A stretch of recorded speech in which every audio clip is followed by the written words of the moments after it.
이제 5번째 수업 진행해 보도록 하겠습니다. 오늘 배울 내용은 1920년대 이제 국외 독립운동에 대해서 한번 살펴보도록 하겠습니다.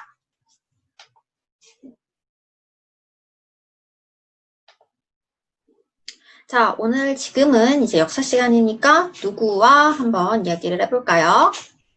오늘 무슨 수업이 있죠? 네, 바로 역사 수업이 있습니다. 자, 그러면 역사 선생님과의 카톡 시작해 보도록 하겠습니다. 카톡. 자, 일단은 지난 시간에 배운 내용 먼저 복습해 보도록 할게요. 카톡. 우리 지난 시간에 배운 내용을 잘 복습한 친구들도 있을 것이고, 이제 조금, 내일 해야지 라고 이제 미루는 친구들도 있는데, 지금 같이 한번 해보도록 하겠습니다. 카톡. 자, 먼저 첫 번째, 상하이에 있던 독립운동가 김규식이 나라의 독립을 청원하기 위해 파견된 회의는 무엇이었나요? 네, 어디에서 열린 회의였다? 그게 중요하죠? 네, 바로 파리에서 열린 회의. 무슨 이유로 파리에서 회의가 열렸어요? 무슨 이유로? 무슨 이유로 파리에서 회의가 열렸었냐? 바로 1차 대전 종전 때문에 이제 회의가 열렸다라고 했습니다. 그 회의는 바로 파리에서 열린 파리 강화회의입니다. 강화라는 게 붙은 것이 바로 전쟁을 끝내고 나서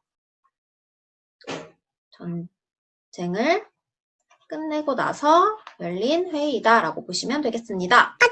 자, 두 번째, 임시정부가 수립될 당시의 위치 어디죠? 내가 내 옛날 사진도 보여주면서 어딘지 알려줬습니다. 바로 중국 상하이였다라고 했습니다. 자, 여기까지가 우리 지난 시간에 배웠던 3.1운동과 이제 대한민국 임시정부 수립이라고 한다면 오늘부터는 본격적으로 독립운동에 대해서 같이 한번 살펴보도록 하겠습니다. 자, 우리 여기 있는 이 캐릭터처럼 열심히 공부 시작해 보도록 하겠습니다. 자, 오늘 수업의 주요 인물들이에요. 이 인물들 여러분들이 아는 사람도 있을 것이고 다 모르는 사람이다 라고 하는 친구들도 있을 것입니다. 자, 그렇다면 이들 중에서 마피아가 있습니다. 오늘 수업에 마피아가 있는데 수업을 잘 듣고 누가 자신의 직업을 속이고 있는지 같이 한번 찾아보도록 하겠습니다. 수업을 잘 듣고 나면은 이 사람들 중에서 마피아가 있다라는 사실 알 수 있어요. 마피아라는 건 신분, 직업을 속이는 사람이잖아요. 자, 그래서 우리 직업을 속인 사람이 누군지 같이 한번 보도록 하겠습니다. 자, 여기 자신의 직업을 속이는 마피아는 누구인가? 라고 해서 저를 포함해서 이제 5명을 데리고 왔습니다. 자, 여기 있는 사람들의 이름은 일단 알려줄게요. 여기는 홍범도고요. 김좌진 선생, 그리고 김원봉 선생, 그리고 이상재 선생입니다. 자, 1920년대를 이끈 대표적인 독립운동가들입니다. 그렇다면 그들의 직업과 활동 내용, 제가 보여준 이것들 중에서 틀린 것들이 있는지 우리 같이 한번 확인해 보도록 하겠습니다. 자, 1번. 안녕. 나는 박윤미야. 중앙중에서 역사교사를 하고 있지. 나는 맞으니까 마피아가 아닙니다. 자, 2번. 안녕. 나는 홍범도야. 유명한 봉오동 전투와 청산리 대첩을 이끈 대장이지. 맞는지 우리 같이 한번 찾아보도록 할 거고요. 3번. 안녕. 나는 김좌진이야. 청산리 대첩을 이끈 장군이지. 이 사람도 자신의 직업을 제대로 말했는지 여러분들 주의 깊게 한번 보세요. 4번. 안녕, 나는 김원봉이야. 나는 국내에서 물산장려운동 등 계몽운동을 이끌어 나간 지식인이야. 맞는지 한번 보도록 하겠습니다.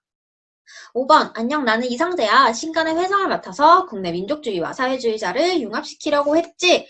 자, 이 5명 중에서 당연히 나는 아니겠죠? 이 중에서 마피아가 있어요. 자신의 직업을 속이고 있는 마피아가 있으니까 누군지 같이 한번 수업을 듣고 찾아보도록 하겠습니다.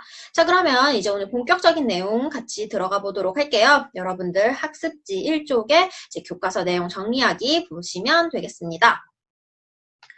자, 첫 번째는요. 제가 지금 1920년대를 계속 강조를 했는데 그러면 1910년대에는 독립운동을 하지 못했나요? 라고 물어본다면 비록 이제 일제에 의해서 탄압을 당하긴 하지만 1910년대에도 국내에서도 독립운동을 했습니다. 자, 여기 나오는 단체들은 국내 독립운동 단체였다라는 거 기억해 보도록 하고 자, 이름 기억해 보도록 할게요. 첫 번째, 독립의군부라는 단체가 있습니다. 여기는 왕정복고, 즉 고종이 다시 우리나라의 왕이 되어야 된다라고 주장하는 사람들이 만든 독립운동 단체입니다. 대표적인 인물 임병찬이라는 사람이 있는데 이분은 우리 예전에 배웠던 최익현의 제자예요. 제자. 잘 안 써지네. 제자입니다. 최익현의 제자이다. 자, 그리고 두 번째로는요, 대한광복회라는 단체가 있습니다. 이 단체와 이 위에 있는 독립운동의금부의 가장 큰 차이는 이곳이에요. 바로 공화정, 즉 왕이 아니라 대통령, 즉 국민에 의해서 선출된 사람이 대표를 해야 된다라고 주장을 한 단체가 바로 대한광복회이고요. 그 대한광복회에서 대표적으로 활동한 사람 김좌진입니다. 여기 우리 방금 마피아야 찾아봤던 그 김좌진이라는 인물이 있네요. 그러면 거기 아까 나왔던 천하인대첩을 이끈 장군이다. 틀린 건가? 앞으로 계속 한번 보도록 할게요. 일단 김좌진 장군은 1910년대 국내에서 대한광복회라는 단체를 이끌었다라는 거 하나 기억하고 넘어가 보도록 하겠습니다. 자, 1910년대 국내에서도 독립운동을 했다. 그러나 이제 일제에 다 잡혀서 나중에는 없어지고 탄압을 당하긴 하지만 그래도 노력한 사람들이 있다라는 거 알아두시고요. 1910년대 이제 국외로 가보도록 할게요. 아무래도 국내에는 일제 탄압이 너무 심하다 보니까 국외로 이주한 사람들이 굉장히 많아요. 우리 대표적으로 1학기 때 배웠던 사람 누가 있냐? 이회영 선생이 있습니다. 사망갑족 어마어마한 10대 손 내내 부자였는데 모든 재산을 다 털어서 남만주, 서간도 지역으로 이주한 분 있다라고 얘기를 했습니다. 자, 그래서 이회용 선생이 이제 돈을 들이부어서, 자신의 전 재산을 들이부어서, 이제 경학사라는 단체를 만들고요. 자, 그리고 북간도 지역에는 또 김좌진 선생이 있어요. 아까 1910년대 국내에서 대한광복회 활동을 하다가 결국에는 일제에게 다 잡혀버리게 되자 김좌진 선생은 이제 북간도 만주 지역으로 이동을 하게 되고요. 그 만주 지역에서 중광단이라는 단체를 만들게 됩니다. 자, 그리고 연해주, 지금의 러시아, 블라디보스톡에도 이런 이제 권업회라는 단체가 있었고요. 여기서 주목할 사람은 이상설 선생이에요. 우리 이상설 선생 뭐 했던 사람인지 여러분들 기억나요? 이상설 선생이 바로 헤이그 특사 갔던 사람이잖아요.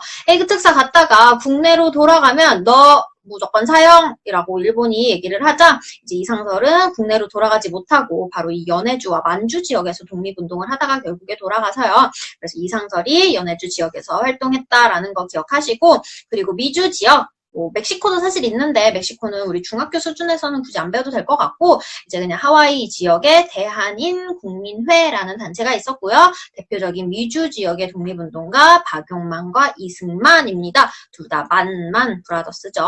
처음에는 둘이 의형제를 맺을 만큼 만 브라더스로 굉장히 친하게 지내다가 결국에는 둘이 이제 서로의 이념과 생각이 달라지면서 이제 대판 싸우게 됩니다. 그 중에 이승만은 우리나라 초대 대통령이라는 것도 여러분도 잘 알고 계시죠? 자, 그리고 학교 보면은요. 우리 이회영 선생이 남만주에 지은 학교 뭐 있었지? 이거 가장 중요하다. 내가 가장 좋아하는 사람이니까 알아두자라고 얘기했는데 그쵸, 신흥무관학교 있었습니다. 그리고 북한도에도 명동학교. 우리 지금 알고 있는 4호선 쭉 타고 가면 있는 명동이 아니라 저기 북한도 만주 지역에도 명동이라는 지역이 있어요. 예전 수업 때는 윤동주 고향이 이제 명동 이쪽이라고 얘기를 했었는데 이 명동 학교라는 게 있었고 또 서전서숙이라는 학교도 있었습니다. 이제 기숙사 학교였다라는 것도 알 수 있습니다.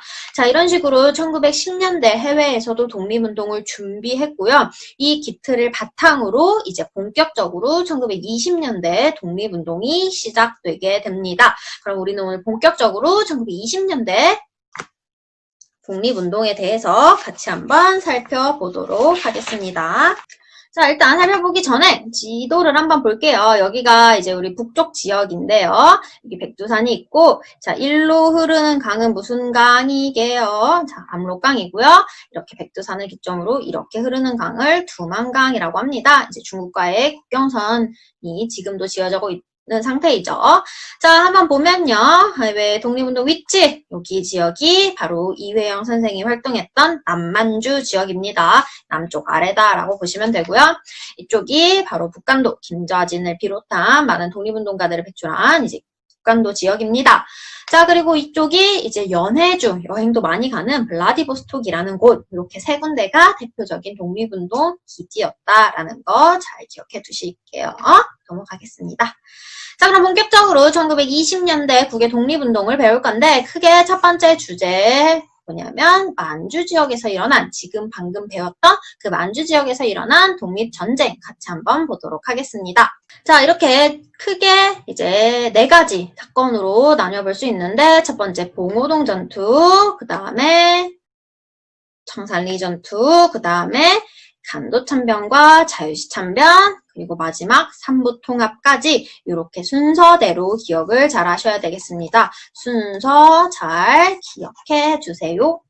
자, 그러면 처음에 무슨 일이 있었냐라고 본다면 바로 어디에서 이제 일이 시작되냐? 여기 봉오동이라는 곳에서, 여러분들 잘 안 보이나요? 봉오동이라는 곳에서 이제 사건이 생기게 됩니다.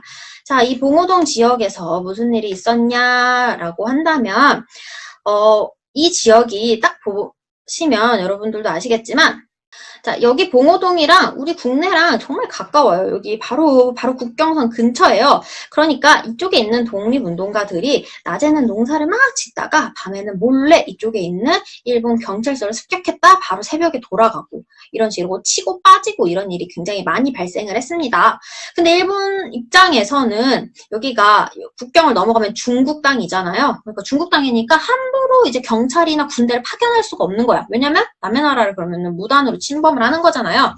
그러니까 일본이 지금 너무 약오른 상태예요. 그렇게 약오른 상태에서 일본 애들이 이제 이 지역의 이제 주민들도 괴롭히고, 그리고 독립운동가도 잡아가고, 이러한 과정 속에서 이 봉오동 지역에 있었던 독립운동가들이 홍범도를 중심으로 여러 독립군대들이 바로 이곳에서 이제 일본군과 싸운 첫 번째 전투가 봉오동 전투라는 곳입니다. 여기선 대승을 거두어요. 작년에도 영화 봉오동 전투라는 게 개봉을 했었죠. 그 영화를 본 친구들도 있겠는데, 거기 영화를 보면은 왜 봉오동에서 우리가 이길 수밖에 없었는지가 나옵니다. 왜 이기는지 여러분들 영화 혹시 봤으면 알까요? 자, 같이 한번 그 당시 이제 지형을 한번 찾아보도록 할게요. 자, 거기 지형이 이렇게 생겼어요. 어떻게 생겼냐면은 이렇게 다 산기슭이 있고, 그리고 여기가 이렇게 있는데, 자, 여기 일본군이 여기 있었습니다. 일본군이 여기 있었는데, 그 영화를 보면은 이제 유준열? 그 사람이 맡았던 그 이제 군인이 어떻게 하냐면, 이 사람은 여 안까지 이렇게 유인작전을 펼쳐요. 유인작전을 펼치게 됩니다. 자, 그래서 이 일본 군인은 이제 약오르니까 이제 막 따라 들어가요. 막 따라 들어갔는데, 딱 여기에 포위가 된 거예요. 딱 여기 들어가는 순간 아차한 거야. 왜, 뭐가 아차해? 바로 이 산 능성이 위로 독립군들이 있었다라는 것입니다.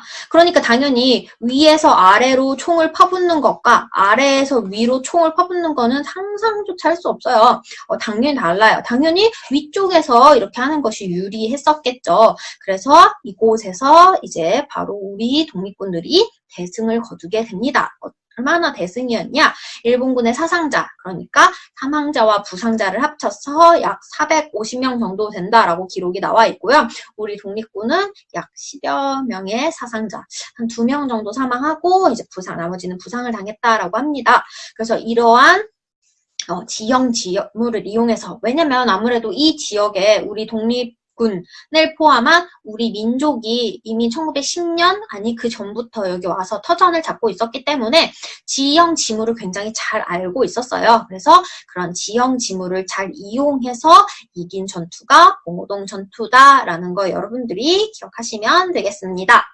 자, 그리고 이 봉오동 전투를 이끌었던 사람이 우리 맨 처음 마피아 찾았을 때 나왔던 홍범도 장군입니다. 홍범도 장군. 자, 그러면 여기까지 이제 봉오동 전투를 살펴봤는데, 아무래도 최근에 봉오동 전투 영화가 개봉이 되었으니까 제가 그 영화를 조금씩 편집을 했어요. 영화의 결말 쪽 부분에 지금 이 지형 지물을 이용해서 우리가 이긴 그 전투를 같이 한번 짤막한 영상으로 살펴보도록 하겠습니다. 거예요. 유인. 닥치자 이제 유해진이 유인을 이어나가고 있습니다.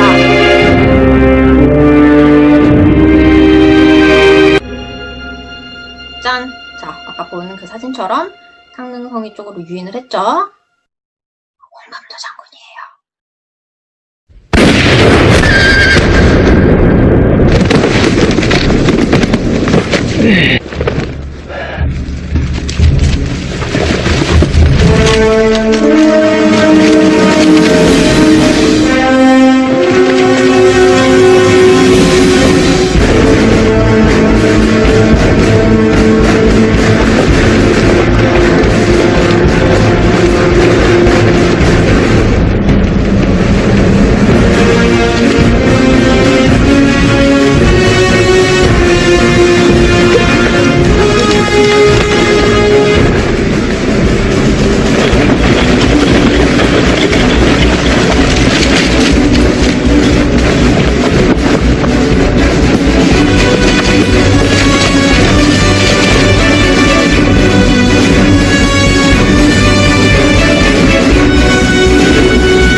어제 농사짓던 인물이 오늘은 독립군이 될 수 있다 이 말이야. 하지 말라. 이제부터 시작이. 네, 방금 설명한 것처럼 이렇게 상능성에 이렇게 독립군들이 모여있는 거 보이죠? 굉장히 저는 이 장면을 볼 때마다 뭔가 감명 깊은, 감동적인, 이렇게 굉장히 조금밖에 없어요. 사실 저렇게 여러 군데라고 해봤자 사실 뭐 많아야 100여 명이고 진짜 몇십 명밖에 안 되는 소규모의 독립군대인데 그럼에도 불구하고 저렇게 전략을 짜서 이렇게 연합을 해서 이제 이긴 전투가 봉오동 전투라는 겁니다. 자, 그리고 이 영화에서 이제 포인트가 여기 나온 지금 이 장면의 이 분이 바로 이제 홍범도 장군의 역할을 하셨어요. 그래서 이 홍범도 장군이 이제 이 전투가 끝나고 나서 뭐라고 하는지 여러분들 잘 기억하셔야 되거든요. 뭐라고 하는지 잘 볼게요. 어디로 이동합니까?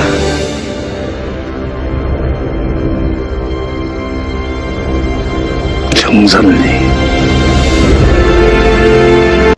자, 중요한 단어 얘기했어요. 지금 이제 홍범도 장군이 어디로 간다라고 얘기를 했으니까, 네, 그쵸. 홍범도가 바로 청산리로 간다라고 얘기를 했습니다. 이거는 어떻게 보면 복선이 될 수 있어요. 이들이 바로 이어서 어디로 가서 이제 독립운동을 하는지 이제 스포일러가 된 거다라고 볼 수 있겠습니다. 자, 여기 봉오동 지역에서 이제 청산리 지역으로 이동을 하게 됩니다. 자, 이 청산리 지역에서는 이제 봉오동 전투에서 패한 일제가 만주 독립군을 토벌하기 위해서 대병력을 투입합니다. 자, 아까까지도 제가 얘기했죠. 봉오동 사실 왔다 갔다 하는데, 많은 군대를 데리고 올 수는 없었던 상황이에요. 근데 일본이 지금 봉오동에서 너무 져서 이제 화가 난 거예요. 빡친 거죠, 소위. 자, 그래서 이 지역에서 이제 대규모의 병력을 중국으로 이제 구시를 만들어서 대병력을 이동시키게 됩니다. 목적은 이제 독립군을 토벌하겠다라는 그런 마음으로 이제 군대를 이끌어 나가게 되겠죠. 자, 하지만 이곳에도 역시 그 지역을 이끌었던 유능한 장군이었던 김좌진 장군과 그리고 아까 봉오동에서 넘어온 홍범도의 군대 등 여러 독립군대들이 거의 한 일주일 동안을 일본과 싸워서 이기게 됩니다. 사실 우리는 청산리 전투라고 해서 한 번 싸워서 이긴 거다라고 생각할 수 있는데 사실 청산리는 이 지역에 여러 지역에 나눠서 한 일주일 정도를 이제 치고받고 싸운 거예요. 한 4번의 전투가 대표적으로 있는데 그래서 매일 거의 한 전투당 2박 3일 정도 이렇게 싸워가지고 그 전반적인 전투에서 이겼다. 그래서 우리는 그걸 통틀어서 청산리 대첩이라고 하는 거지 사실 한 번의 전투만을 청산리 대첩, 청산리 전투라고는 하지 않습니다. 이렇게 아까 봉오동 전투처럼 서로 전략을 짜서 여기서 싸웠다가 뭐 여기서 싸웠다가 여기서 싸웠다가 여기서 싸웠다가 이렇게 해서 약 일주일 동안 일본군을 속수무책으로 당하게 만든 것이 청산리 전투다. 그리고 청산리 전투를 이끌었던 대표적인 두 장군이 김좌진 장군과 홍범도 장군이지만 그 외에도 이렇게 사진에서 보는 것처럼 여러 독립군들이 있었다. 그 중에 대표적인 인물이 바로 우리가 아까 맨 앞에서도 살펴봤던 김좌진 장군이다 정도만 기억하시면 되겠습니다. 자, 상한리 전투 같이 한번 읽어볼게요. 1920년대 봉오동에서 패배한 일본은 2만 5천 명의 병력을 동원하여 간도를 침략해 독립군과 중국 정부를 압박해왔다. 독립군은 오지로 피시나라는 중국 당국의 권유에 따라서 백두산 방면으로 이동을 하였다. 이 과정에서 독립군이 청산리 일대로 이동하는 것을 알아차리고 그곳을 일본이 포위했다. 청산리는 주변이 험하고 가로막히고 계곡도 있고 험준한 지역이었다. 김자진의 북로 군정서군 그리고 홍범도의 대한독립군을 비롯한 여러 연합 부대가 일본군과 맞서 이 일대에서 백운평, 완루구 등 약 일주일 동안 10여 차례 걸쳐서 벌이는 거를 청산리 대첩이라고 한다.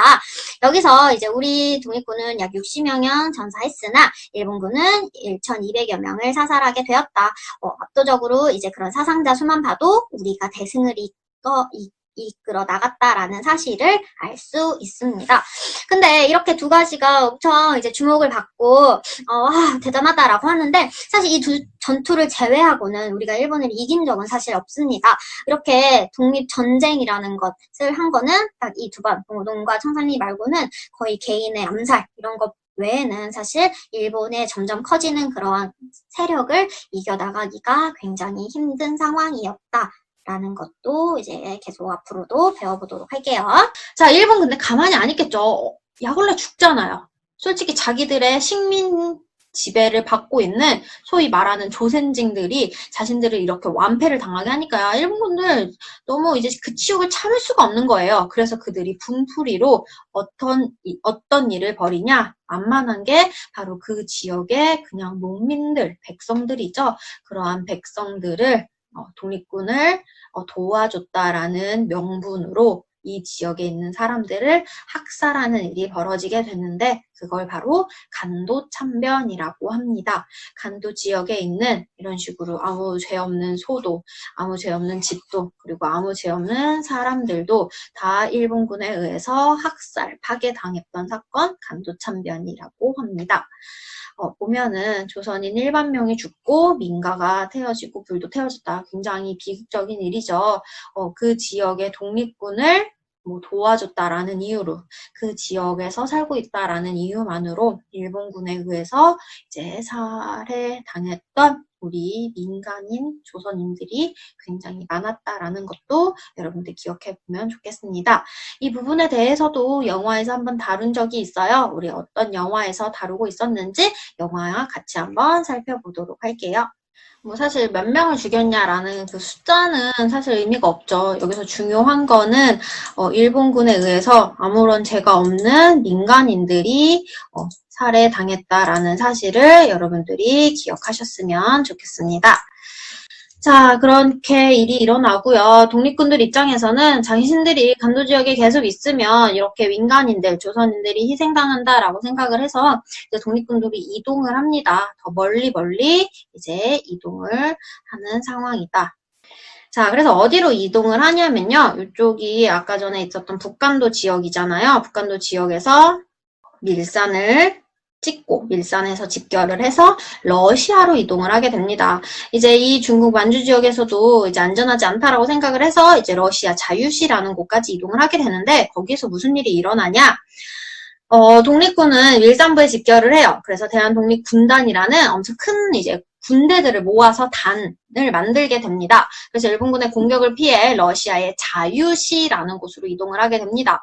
말이 좋아서 free, 자유시지 사실 이 자유시라는 곳에서는 여러 독립군들이 이제 1920년대가 되면서 이제 사회주의라는 것이 생기게 되면서 서로 이제 지휘권을 누가 갖냐, 어떤 사상을 바탕으로 독립운동을 하느냐 이런 것들로 갈등을 하게 되다가 결국에 우리 독립군끼리 서로 칼을 그리고 총을 겨누어서 서로 희생당하는 사건이 벌어지게 되는 게 바로 자유시 참변이에요. 간도 참변이라는 건 이제 일본군에 의해서 우리 민간인들이 살해당한 사건이다라고 보지만 자유시 참변이 좀 더 비극적인 이유는 우리나라 사람들끼리 싸우다 총질을 해서 결국에는 우리끼리 이제 죽고 없고 이런 일이 발생하게 되었다라는 겁니다. 그래서 이곳에서 그렇게 갈등이 일어나게 되자 사실 군단, 이게 뭔가 조직적으로 모여야 되는데 이제 그게 되지 않고 분열이 돼요. 그래서 이제 홍범도 같은 경우는 이쪽, 위쪽, 러시아 쪽으로 이동을 하게 됐고 나머지 사람들은 이제 만주 지역으로 돌아오고 이런 식으로 분열되었다라는 거. 굉장히 비극적인 거죠. 사실 분열이라는 단어는 정말 비극적인 단어인 것 같아요. 뭐든 간에 통합되지 않고 분열이 되었다. 그래서 서로 치고받고 싸운다라는 것은 사실 적은 따로 있는데 우리끼리 싸운다라는 것은 내부 갈등, 이전에 있었던 모든 국가의 이제 멸망 원인 중에 하나가 내부 갈등이었던 것처럼 그 내부 갈등이 굉장히 위험하다라는 사실 여기서도 알 수 있습니다. 자, 이렇게 서로 독립군끼리 잡아가고 체포하고 총질하고 이런 것이 바로 자유시천변이라는 사건도 있었다라고 여러분들 알아두시고요. 자, 이런 식으로 싸울 수만은 없죠. 가뜩이나 일본에 비해서 우리 병력도 낮고 이제 군대도 너무 작잖아요. 그러니까 우리 이렇게 싸우고 있지 말자. 우리 이제 통합을 해서 우리 이 일대에 힘을 모아보자라고 움직임이 생기게 됩니다. 그래서 삼부 통합운동이라고 해서 이 아래쪽에 있는 참의부, 정의부, 그리고 식민부가 합쳐져서 우리 독립운동을 하겠다라는 것을 삼부통합운동이라고 해요. 그래서 참정신, 이 세 가지 부서를 합쳐서 이 지역의 독립운동을 하나로 만들겠다라는 운동이었다라고 보시면 되겠습니다. 이게 잘 유지가 되면은 바로 이 지역의 독립운동을 일원화할 수 있기 때문에 연락체계도 잘 되고 굉장히 좋을 것 같아요. 근데 이것도 역시 운동을 하다가 나중에는 이제 우리가 사회주의와 민족주의로 분열이 되면서 이것 역시도 나중에 이제 두 갈래로 분열이 됩니다. 그것은 1930년대로 가서 그때 배워보도록 할게요. 여튼 여기는 지금 삼부 통합운동을 1920년대 초에 하고 있다라는 사실 기억해두세요. 자, 그러면 이제 두 번째로 국외 독립운동, 방금까지 만주 지역에 있었던 여러 가지 사건들의 일련의 순서들을 살펴보았고요. 두 번째는 유명한 단체죠. 의열단이라는 단체에 대해서 한번 살펴보도록 하겠습니다. 의열단을 만든 인물이에요. 이 인물 바로 김원봉이라는 사람입니다. 신흥무관학교 출신의 인물들이에요. 이회영 선생이 만들었던 신흥무관학교의 졸업생들이 모여서 만주 길림성이라고 하죠. 그 지역에 조직한 독립운동 단체입니다. 이 단체의 목표가 굉장히 평범하지 않아요. 목표가 무엇이냐? 우리는 일본을 암살하고 파괴하고 테러하고 이런 식의 과격파적인 행동을 통해서 일본을 무찌르겠다라는 이야기를 합니다. 침략의 원흉, 그리고 매국노, 그리고 식민통치기관을 파괴함으로써 우리는 독립을 쟁취하겠다라고 이제 목표를 삼은 단체가 의열단이라는 단체입니다. 이렇게 식민통치기관 파괴, 폭탄 제조소 설치, 그리고 일제의 요인들을 암살하고 있는 단체입니다. 자, 그렇다면 우리 이 단체를 만든 이 김원봉이라는 인물에 대해서 한번 살펴보도록 할게요. 최근에 김원봉을 다루는 영상이랑 콘텐츠가 굉장히 많아졌어요. 특히 대표적인 독립운동 영화였던 밀정과 암살에서도 이 김원봉이 이제 연출이 되고 있는데 어떤 인물로서 연출이 되고 있었는지 우리 영화 잠깐 한번 살펴보도록 하겠습니다. 자, 그리고 이 독립운동 단체에 대한 이제 선언문을 작성해준 사람이 있어요. 바로 우리 1학기 때 배웠던 역사학자 신채호 선생이 조선혁명선언이라고 해서 의열단의 선언문으로 작성해줍니다. 굉장히 그만큼 유명한 단체였다라는 것도 알 수 있죠. 자, 여기서 신채호가 이렇게 얘기를 합니다. 일본은 강도라고 얘기를 해요. 여러분들 혹시 강도랑 그냥 도둑과의 차이점을 아시나요? 강도? 자, 강도는 협박을 해서 물건을 훔치는 거예요. 도둑은 몰래 들어가서 물건을 훔치는 사람이라면 강도는 협박하고 칼 들고 설치면서 이제 위협을 해서 이제 물건을 빼앗는 사람인데 일본을 도둑이 아닌 강도라고 칭하고 있습니다. 얘네들은 우리를 협박해서 우리의 것을 빼앗은 사람이다. 그리고 이 사람을 쫓아내기 위해서, 이 일본을 쫓아내기 위해서는 혁명만으로 가능한데 형명의 무기가 바로 폭력이다 라고 얘기를 합니다. 그래서 우리는 암살, 파괴, 폭동 등으로써 일제와 맞서 싸우겠다라고 신채호의 이러한 단호한 정신을 의열단이 이어받아서 이제 그러한 활동들을 해요. 아까 영상에서도 나왔죠. 여러 가지 활동 중에서 대표적인 인물 3명 같이 한번 살펴보도록 하겠습니다. 첫 번째로 이제 김익상이라는 인물이 조선 총독부를 폭파하고 폭탄을 투척하고 유유히 조선 총독부에서 나와서 살아나와서 이제 다른 곳에 가서도 의거 활동을 했다라고 합니다. 자, 그리고 두 번째는 김상옥이라는 인물이에요. 이분은 바로 악명 높았던 종로 경찰서, 이곳에서 굉장히 많은 사람들이 고문을 당하다가 이제 돌아가시게 되는데 이 종로 경찰서의 폭탄을 투척하게 됩니다. 영화 밀정에서 보시면 맨 처음 장면에 이 인물이 이제 맡았던 역할이 있어요. 이 인물이 맡았던 그 영화 이제 주인공, 그 영화의 이제 배역이 바로 김상옥을 모티브로 했다라고 합니다.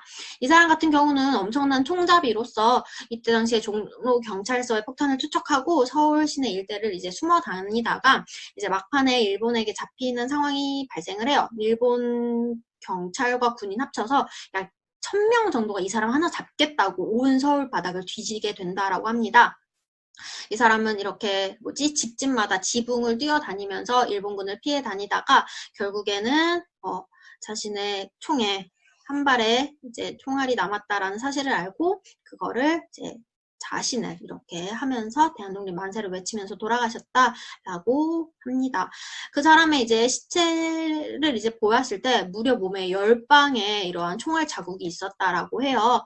그렇게 많은 총알을 맞고 있으면서도 이제 피해 다니기 위해서 일본군 하나라도 더 암살하기 위해서 자신의 목숨을 바친 이러한 독립운동가가 있었다라는 사실 여러분들 잘 기억해 주시면 좋겠습니다.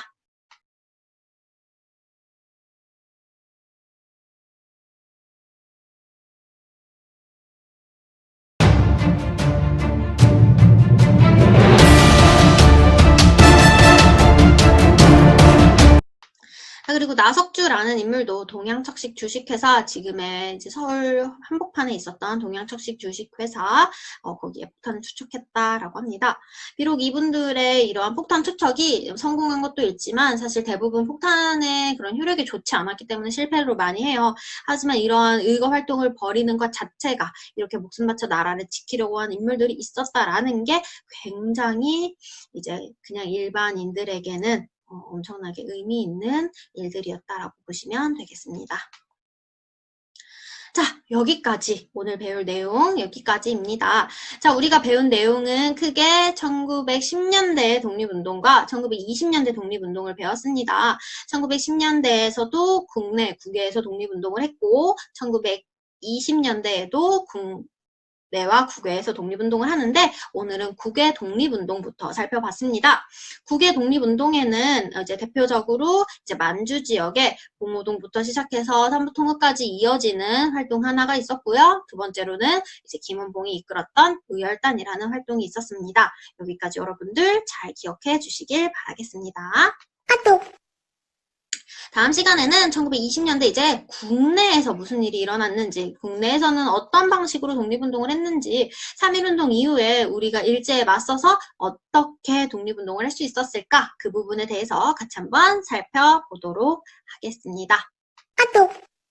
여러분들이 수업을 다 듣고 나서의 여러분들의 상태겠죠? 아까 그 캐릭터와는 약간 사뭇 다른 모습인데 오늘 수업 열심히 듣느라 수고하셨습니다.